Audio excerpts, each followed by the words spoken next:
ওকে। এই যে ছোট প্রশ্ন যে চারটা আছে এগুলা সংজ্ঞার জন্য আর কি, ঠিক আছে?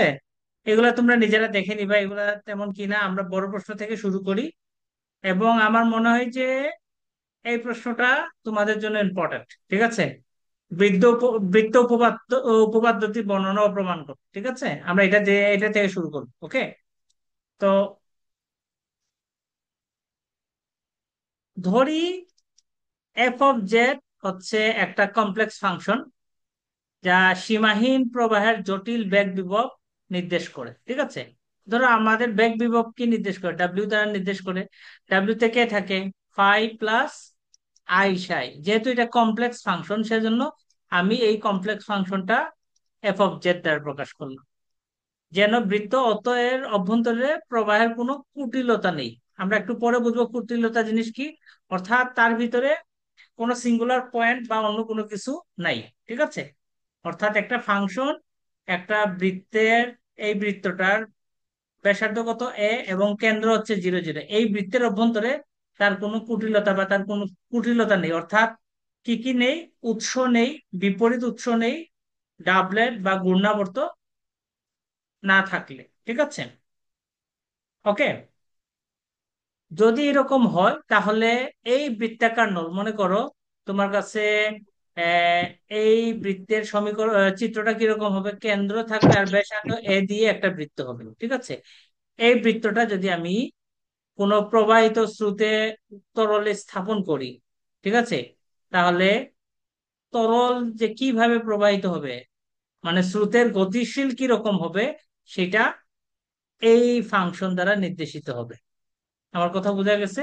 এটাই হচ্ছে বৃত্ত উপপাদ্য। বৃত্ত উপপাদ্য কি বলছে? এফ অফ জেড হচ্ছে কোনো কঠিন সীমাহীন একটি প্রবাহের জটিল বেগ বিভব, এবং বৃত্ত জেড ইকুয়াল টু এ এর অভ্যন্তরে প্রবাহের যদি কোনো কুটিলতা না থাকে, তবে প্রবাহের মধ্যে কঠিন বৃত্তাকার নল প্রবর্তন করে সৃষ্ট নতুন জটিল বেগ বিভব ডাব্লিউ সমান f of z plus F conjugate A square by z হবে, যেটা বৃত্তের বাইরে অবস্থান করবে, ঠিক আছে?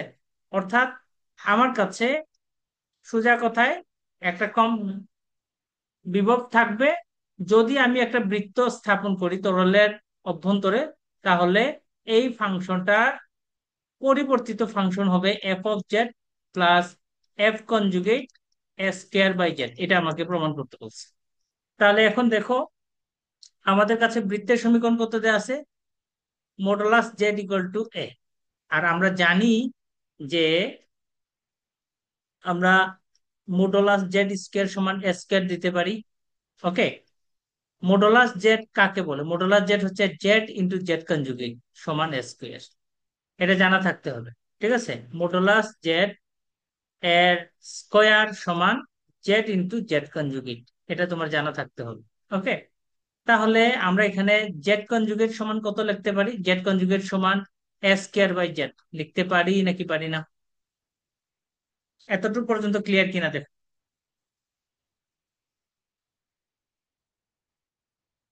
এখন এফ অফ জেড এর সকল কুটিলতা, যাতে উৎস, বিপরীত উৎস, দ্বৈতক, ঘূর্ণাবর্ত রেখা বর্তমান থাকে, Z equal is greater than এ অঞ্চলে ঘটে, ঠিক আছে?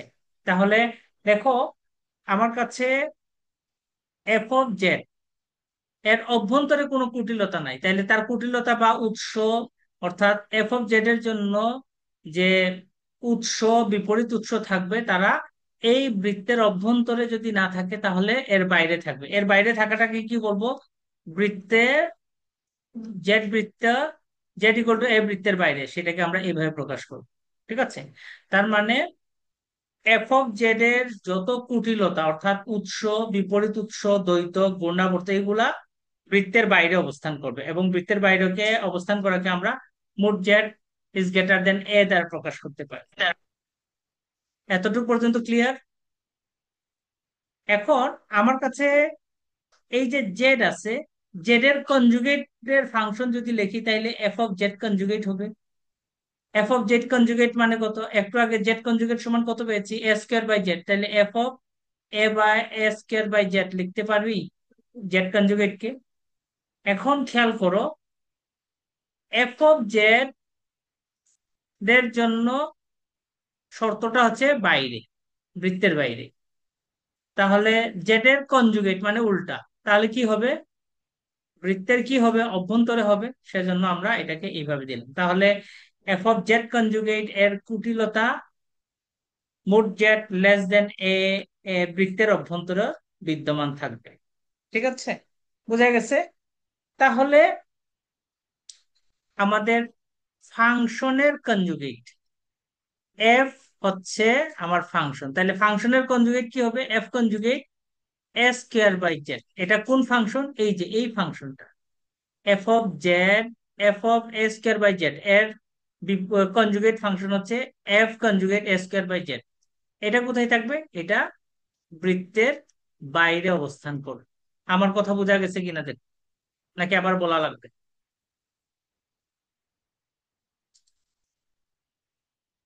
এটা বোঝা গেছে না আবার বলবো? বুঝছি স্যার। ওকে, তাহলে বাইরে কে কে থাকতেছে? বাইরে থাকতেছে এফ অফ জেড এবং f conjugate A square by z, এই দুইজন বাইরে থাকতেছে। ঠিক আছে, কে কে বাইরে থাকতেছে? এফ অফ জেড বাইরে থাকতেছে, আরেকটা হচ্ছে f conjugate A square by z, এই দুইজন বাইরে থাকতেছে। তাহলে আমাদের মিলিত যে জটিল বিভব, যে দুইজন বাইরে থাকতেছে তাদেরকে একসাথে লিখবো, এবং সেটা হবে এফ অফ ডাব্লিউ সমান f of z plus F conjugate A square by z. লেখা যাবে কিনা? আমার বাইরে কে কে থাকতেছে দেখো, আমি আবার বলি। এফ অফ জেড, এটার কুটিলতা বা উৎস, বিপরীত উৎস থাকে বৃত্তের বাইরে। এবং এফ অফ জেড ইনভার্স, যাকে আমরা f of a square by z, এটার কুটিলতা, উৎস, বিপরীত উৎস থাকে বৃত্তের অভ্যন্তরে। তাহলে এই ফাংশনের বিপরীত ফাংশন, এই যে ফাংশনটা যে আছে তার কনজুগেট ফাংশনকে আমরা লিখবো f conjugate A square by z. এইটার উৎস, বিপরীত উৎস, দ্বৈতক বা ঘূর্ণাবর্ত এগুলো কোথায় থাকবে? বাইরে থাকবে। তাহলে এখানে দেখো কয়টা ফাংশন আছে? তিনটা, একটা, দুইটা, তিনটা। এই তিনটা ফাংশনের মধ্যে বাইরে অবস্থান করা ফাংশন হচ্ছে একটা এফ অফ জেড, আরেকটা হচ্ছে f conjugate A square by z. তাহলে বাইরে যারা অবস্থান করে তাদের মিলিত রূপ কি হবে? তাদের মিলিত রূপ হবে ডাব্লিউ সমান f of z plus F conjugate A square by z. হবে নাকি হবে না? তাহলে এই যে দেখো আমরা কি বলছি, তাহলে এফ অফ জেড এবং f of z plus F conjugate A square by z উভয়ের কুটিলতা জেড, মোট জেড গ্রেটার দেন এ অঞ্চলে থাকে। ঠিক আছে, বোঝা গেছে? তাহলে আমাদের জটিল বিভব কি হিসেবে বিবেচিত হবে?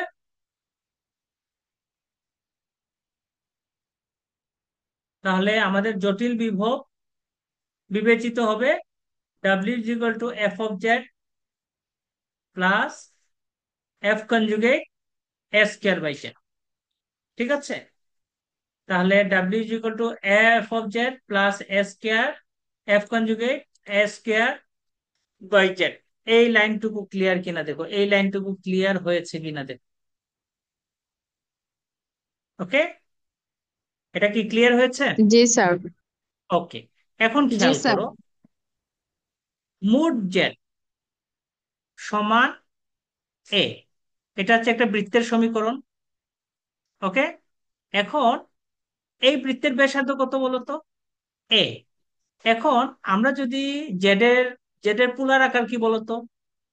আর cos theta plus I sine theta, এটা কি জানা আছে? জেড এর পোলার আকার, জেড মানে কত? জেড মানে এক্স প্লাস আই ওয়াই না? এক্স প্লাস আই ওয়াই কে আমরা এইভাবে লিখতে পারি, যেখানে ব্যাসার্ধ কত? আর। কিন্তু আমি তো প্রশ্নে বলে দিছি আমার ব্যাসার্ধ হতে হবে কত? এ। তাহলে এখানে আর না হয়ে আমি কি দিব? এ দিব। বুঝা গেছে? এ দিলাম। আর এই যে cos theta plus I sine থিটাকে, এটা ওইলার আকারে লিখলে E to the power I theta লেখা যাবে নাকি যাবে না? তাইলে আমরা Z equal to A into E to the power I theta বলতে পারি কিনা? পারি।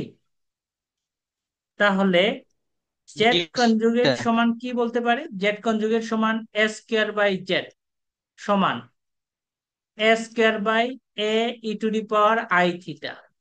কাটা গেলে কি থাকবে? উপরে এ থাকবে, নিচে E to the power I theta থাকবে। এ লিখলাম, E to the power minus I theta লেখা যাবে কিনা? তাইলে জেড কনজুগেটের মান A into E to the power I theta. এটা কি বোঝা গেছে? বোঝা গেছে? জি স্যার। ওকে। আমরা জানি যে ডাব্লিউ সমান কত? F of z plus F conjugate A square by Z, এটা আমরা জানি।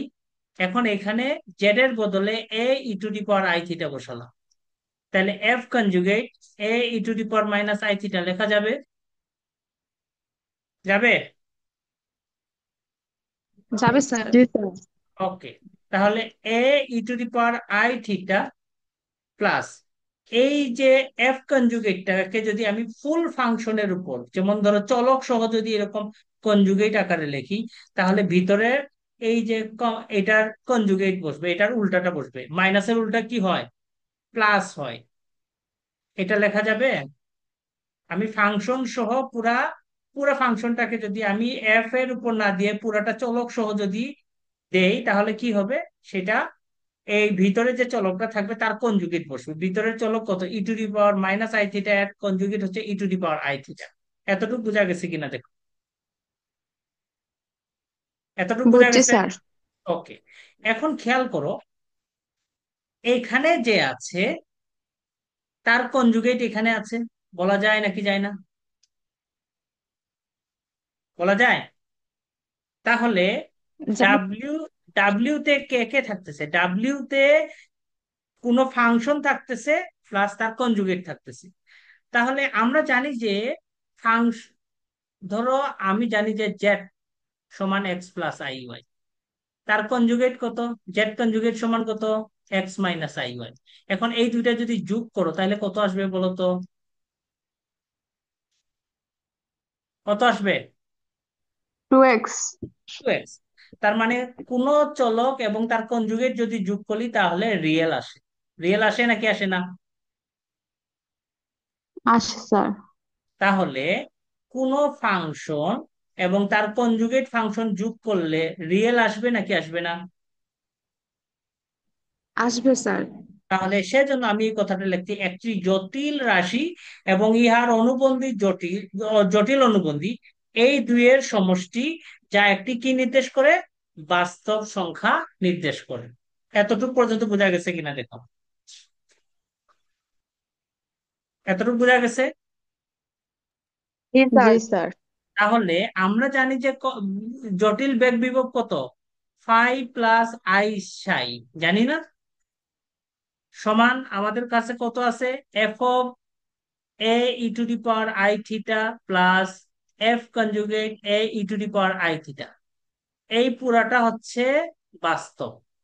এটা যদি বাস্তব হয়, তাহলে আমি যদি রিয়েল পার্ট আর ইমাজিনারি পার্ট যদি ইকুয়েট করি, তাহলে সাই ইকুয়াল টু জিরো বলা যাবে নাকি যাবে না? সাই তো ইমাজিনারি পার্ট, তার মানে এটা যদি বাস্তব হয় তাহলে ইমাজিনারি পার্ট কত হতে হবে? জিরো হতে হবে।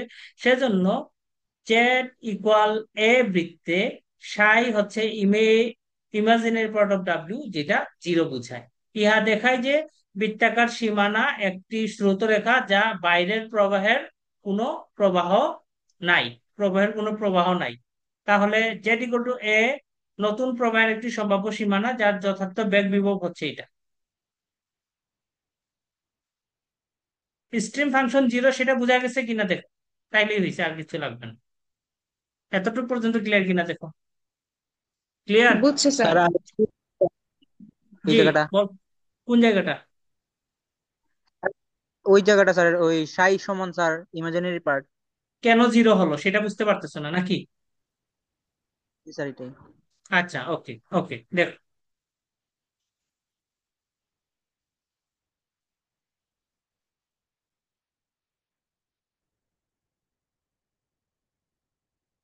দেখো, আমি আমি আমি ডাব্লিউ সমান কি পেয়েছি বলতো? ডাব্লিউ সমান f of A E to the power I theta plus F of A E to the power I theta এর কনজুগেট পেয়েছি। এটা আমি পেয়েছি কিনা? জি স্যার। পেলে এটা যা হবে, এটার কনজুগেট এখানে আছে। তাইলে কোনো ফাংশন এবং তার কনজুগেট ফাংশন যদি যোগ করা হয় তাহলে বাস্তব হবে নাকি হবে না? জি এই স্যার। দুইটা সমষ্টি কি হবে, বাস্তব হবে নাকি হবে না? হবে। ওকে, তাহলে ডাব্লিউ সমান বাস্তব। আমি ধরলাম যে ডাব্লিউ সমান বাস্তব। ডাব্লিউ তে কে কে থাকে? ফাই প্লাস আই সাই সমান কি বাস্তব বলতে পারি নাকি? এখন আমার কাছে এটার রিয়েল পার্ট কত, ফাই। এটার রিয়েল পার্ট এটার রিয়েল পার্টের সাথে সমান হবে। তাহলে এটার ইমাজিনারি পার্ট যে সাই সেটা সমান জিরো হবে নাকি হবে না? যেহেতু বাস্তব শুধু থাকতেছে, অবাস্তব যেহেতু নাই, তাহলে অবাস্তব অংশটা জিরো হয়ে যাবে নাকি যাবে না? জি স্যার, বুঝছি যাবে স্যার এখন। স্যার। বুঝা গেছে? জি স্যার। ওকে, তাহলে এটাই হচ্ছে আমাদের বৃত্ত উপপাদ্য। ঠিক আছে, এটা ভালো রকম পড়বা, এটা তোমাদের জন্য ইম্পর্টেন্ট। এখান থেকে গত বছর দুইটা, একটা বড় প্রশ্ন একটা ছোট প্রশ্ন আসছে। যদি এইবার আসে তাহলে এটা আসার সম্ভাবনা, ছোট প্রশ্নে এটা আসার সম্ভাবনা অনেক বেশি। আর বলা যায় না আসলে, হাইড্রোডিনামিক্সে এটাকে বড় প্রশ্ন আকারেও দিয়ে দিতে পারে। সেজন্য এই টপিকটা ভালো রকম পড়ো। ওকে।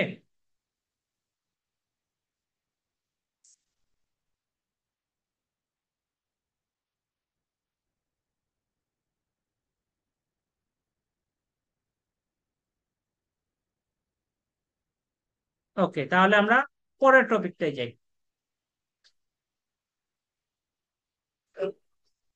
হ্যাঁ, এখন তোমাকে এখানে বলছে যে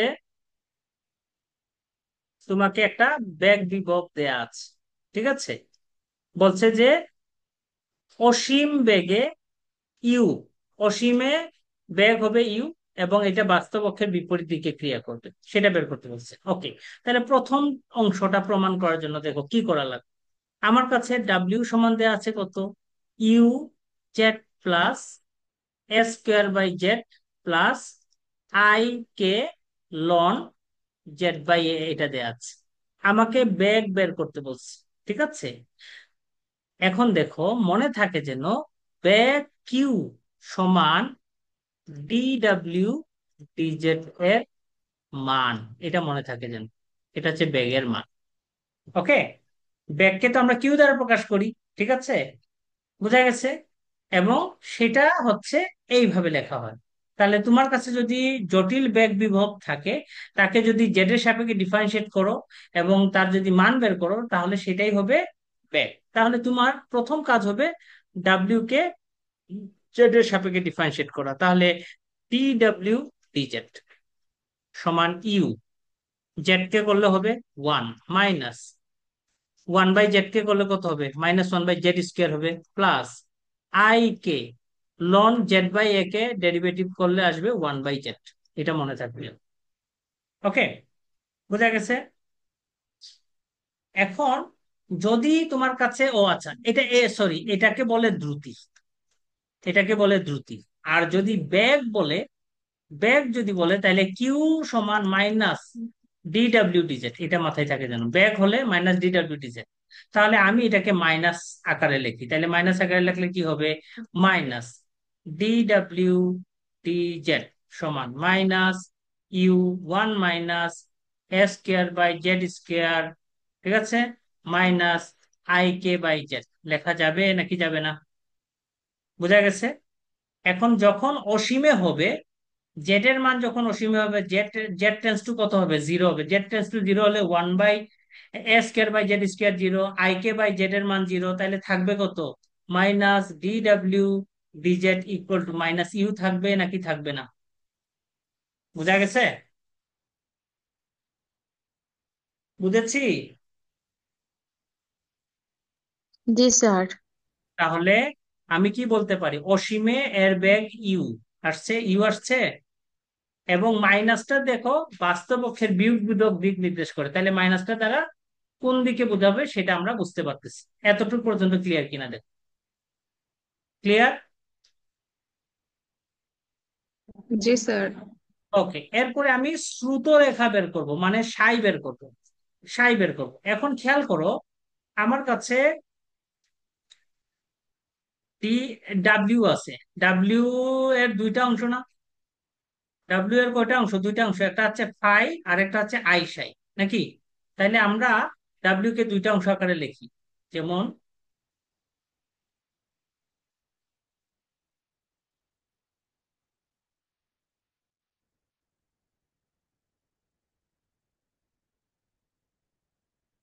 ডাব্লিউ কে দুইটা অংশে লিখি। যেমন ধরো আমার প্রশ্নে ডাব্লিউ সমান দেয়া আছে, খেয়াল করো, আমার প্রশ্নে ডাব্লিউ সমান দেওয়া আছে U Z plus A square by Z plus I K ln Z by A. এটা আমার প্রশ্নে দেয়া আছে। আমি কি করলাম, আমি জানি যে জেড সমান কত, uh R cos theta plus I sine theta. এটা কি আমি জানি নাকি জানি না? এটা কি জানি জেড সমান? কারণ জেড ইকুয়াল টু কত, X plus I Y. X plus I Y কে R cos theta plus I sine theta লেখা যায়। তাহলে cos theta plus I sine থিটাকে E to the power I theta বলা যায়। তাহলে Z equal to E to the power I theta. Okay, তাহলে আমি জেড এর বদলে বসালাম আর E to the power I theta plus এখানে দিলাম A square R square E to the power I theta plus I K ln আমি দিব R E to the power I theta, নিচে হচ্ছে এ। এতটুকু পর্যন্ত ক্লিয়ার কিনা দেখো? ক্লিয়ার? তাহলে এটাকে যদি আমি সাজাই জি তাহলে কি আসবে, স্যার। ইউ এত plus A square by R square. ও, এটা জেড, জেড হইলে খালি R, R E to the power minus I theta, নিচেরটা উপরে উঠাই দিছি, প্লাস আই কে লন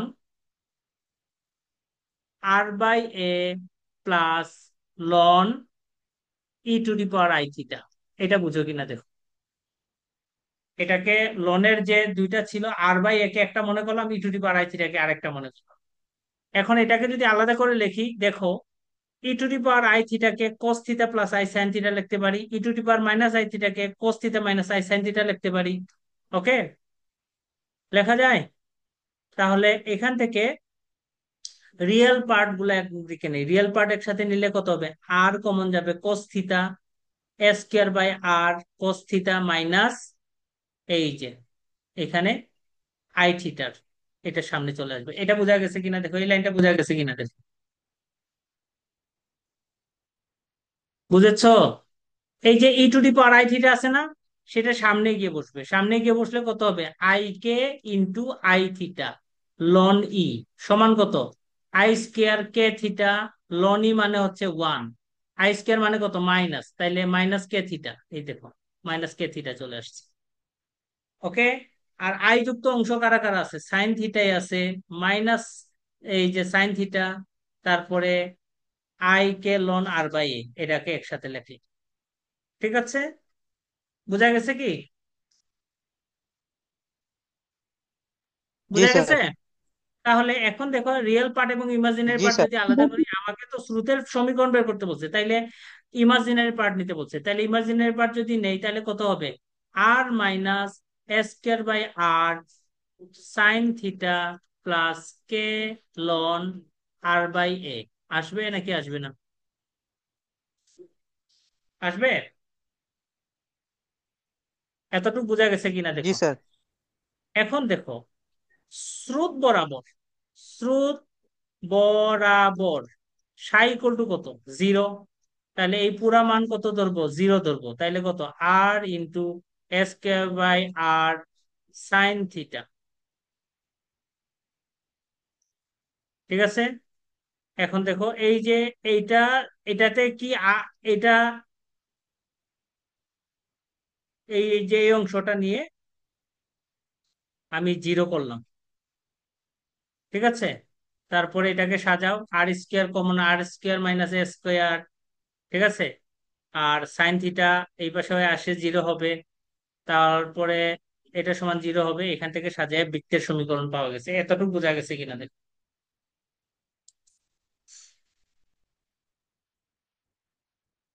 এটা বোঝা গেছে কিনা দেখো। স্যার, জি। সাই সমান যে জিরো দেওয়া হচ্ছে, কে লন আর বাই এ, এটা জিরো হয়েছে কিভাবে?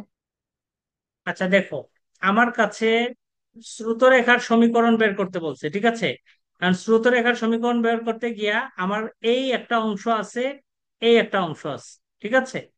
এখন আমি কি করব, এখানকার এই অংশটা আমার বৃত্তের জন্য আসবে, আর এটা হচ্ছে কে সার্কুলেশনের জন্য আসবে। আমি বৃত্তের জন্য শুধু বের করতে চাই, সেজন্য প্রথম অংশটাকে জিরো ধরছি। বুঝছো? জি স্যার, শ্রুতরেখা বের বুঝছি করার স্যার। জন্য আমি এই যে এটা হচ্ছে সার্কুলেশনের জন্য, পরের আরেকটা অঙ্কে বুঝবে এটা কেন আসতেছে, ঠিক আছে? আপাতত এখান থেকে আমি যদি স্রোতের জন্য বের করতে চাই, তাহলে প্রথম অংশটা নিয়ে কাজ করবো এবং সেটা দেখাবো একটা বৃত্ত। এতটুকু বোঝা গেছে কিনা দেখো। বোঝা গেছে? জি স্যার। ওকে। এখন দেখো, পরের প্রশ্নটা দেখাও যে সাধারণভাবে দুইটি নিশ্চল বিন্দু থাকে।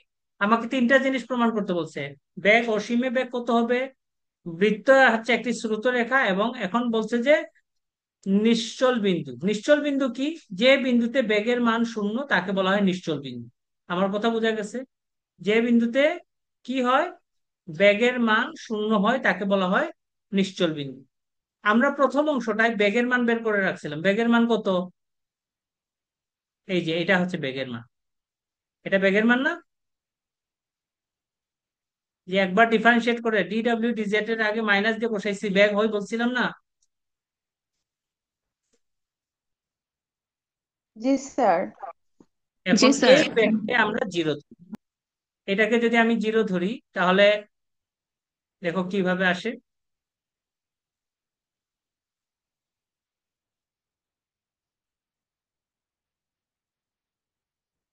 হ্যাঁ দেখো, এটাকে যদি আমি জিরো ধরি, দেখো নিশ্চল বিন্দুতে তার মান জিরো। তাহলে জিরো ধরলে আমার কি কি আসতেছে দেখো। এই যে আমি ডি ডাব্লিউ ডিজেড সমান জিরো, তাইলে একবার ডেরিভেটিভ করে যেটা রাখছি সেটাকে আমি জিরো ধরলাম। লসাগু নিলাম, লসাগু নিয়ে এটা আসলো। তারপরে দ্বিঘাত সমীকরণের সূত্র এটা পাইলাম। দ্বিঘাত সমীকরণের সূত্র তো আর বুঝাই দেওয়ার দরকার নাই, পারবা না? পারবো স্যার।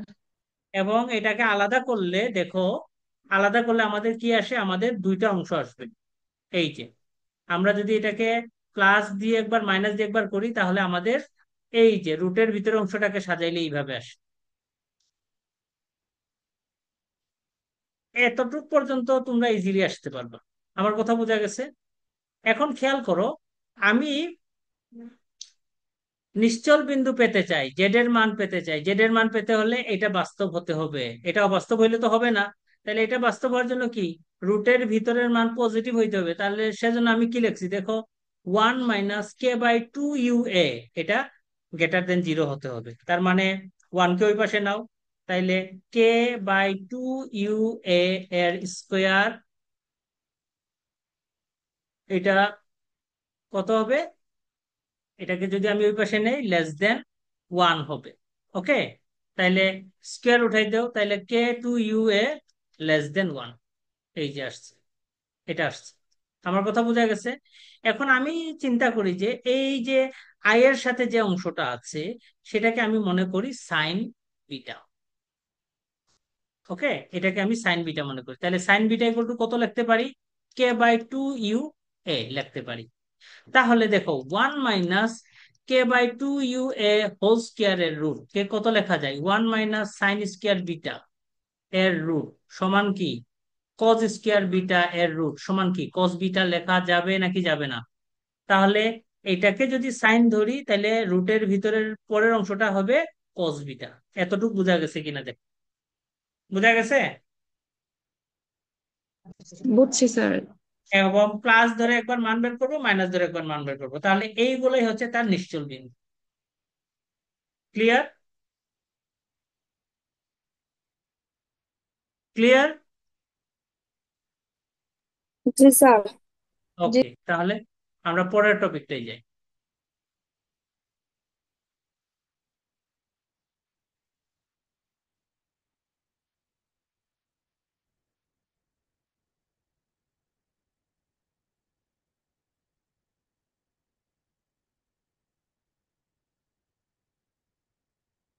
এটা 2022-এ চলে আসছে, সেজন্য এটা পড়বো না। 3 নাম্বার, 4 নাম্বারও 2022-এ চলে আসছে, এটা আর পড়বো না। ঠিক আছে, আমরা পড়বো এটা। ঠিক আছে, এটা 2021-এ আসছে, তোমাদের জন্য ইম্পর্টেন্ট। এখন দেখো তারা কি বলছে। তারা প্রশ্নেই বলে দিচ্ছে তোমার কাছে একটা ব্যাক বিভব আছে যার মান হচ্ছে এত। এখন তার বল বের করার জন্য বলছে। বল বের করার জন্য তো হইলে তুমি তাকে একবার ডেরিভেটিভ করবা, DW dz। DW dz একবার ডেরিভেটিভ করলে জেড কে করলে কত হবে, 1 আসবে। 1/z কে করলে কত হবে, -1/z² আসবে। লন জেড কে করলে কত আসবে, 1/z আসবে। এরপরে আমি তাকে কি করলাম, DW dz এর হোল স্কয়ার করলাম, তাইলে u 1 - a² by z² plus i z এর হোল স্কয়ার আসবে। এটাকে a - b হোল স্কয়ার সূত্র দিয়ে বানালাম, a² + 2ab + b², i² মানে -1, এটা দিলাম। এখন এই পুরাটাকে আমি নতুন একটা ফাংশনের নাম দিলাম f(z), যেখানে f(z) সমান কত, DW dz, সরি এটা হোল স্কয়ার দিবা, সেটা এটা একটা হোল স্কয়ার দিবা সমান এত। সমীকরণ 2 পর্যন্ত বোঝা গেছে কিনা দেখ, বোঝা গেছে? বুঝছি স্যার। এখন আমরা থার্ড ইয়ারে যে কমপ্লেক্সে যে রেসিডিউ বের করতাম সেটা এখানে অ্যাপ্লাই করব। ওকে, তাহলে এখন দেখো এই ফাংশনটায় z = যদি 0 হয় তাহলে অসংজ্ঞায়িত হবে। Capital F of Z A, Z এর ক্যাপিটাল এফ অফ জেড যে ফাংশনটা আছে এখানে জেড এর মান যদি 0 বসাও তাহলে অসংজ্ঞায়িত হবে কিনা। তাহলে এই z = 0 হচ্ছে একটা পুল। ঠিক আছে, যে বিন্দুতে কোনো কমপ্লেক্স ফাংশন অসংজ্ঞায়িত হয় সেটাকে বলা হয় পুল। ঠিক আছে, এবং ওই বিন্দুতে যদি রেসিডিউর মান বের করা হয় তাহলে কি হবে, জেড এর 1/z এর সহগ নিতে হবে। 1/z এর সহগ কত বলতো, এই পুরা রাশিটাই 1/z কোথায় আসবে দেখো, 1/2i/ku/z আছে, এইখানে আছে 1, আর বাকি অন্যগুলো আছে। এখন আমি যদি 1/z এর মান বের করি তাহলে 2i/ku/z, তাহলে 1/z এর সহগ কারা, 2i/ku, তাইলে 2i/ku হচ্ছে রেসিডিউ। আমার কথা বোঝা গেছে? বোঝা গেছে কি?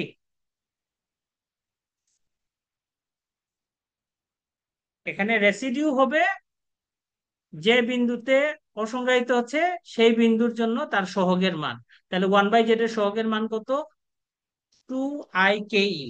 ওকে, এখন কসি রেসিডিউ থিওরেম অনুসারে কি হবে, আমাদের যতগুলো রেসিডিউ থাকবে তাদের যোগফল নিতে হবে। এটাই হচ্ছে কসি রেসিডিউ থিওরেম। তাইলে ক্রস ইন্টিগ্রেশন অফ f(z)dz সমান কত, 2πi সামেশন অফ f(z) এর রেসিডিউ। f(z) এর রেসিডিউ খালি একটাই পাইছি, সেটা হচ্ছে 2i/ku। 2i/ku বসালাম, তাহলে গুণ দিলে কত, -4πi², কে আমরা -4π/ku লিখতে পারি, পারি নাকি পারি না? এতটুকু বোঝা গেছে কিনা দেখ।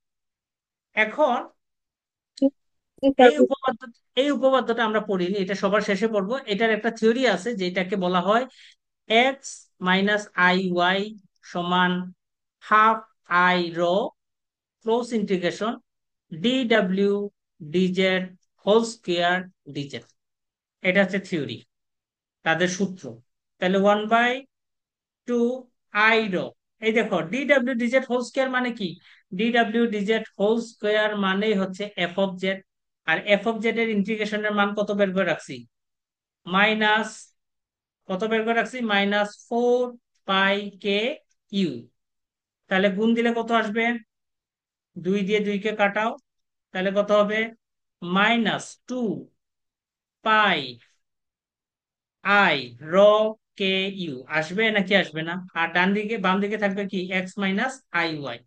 তাইলে এখানে এক্স রিয়েল, এখানে রিয়েল কেউ নাই, তাহলে x = কত, 0।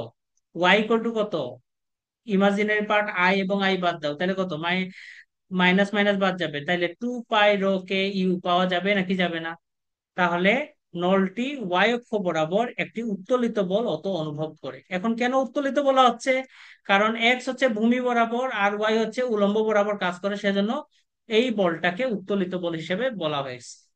এতটুকু পর্যন্ত ক্লিয়ার কিনা দেখো।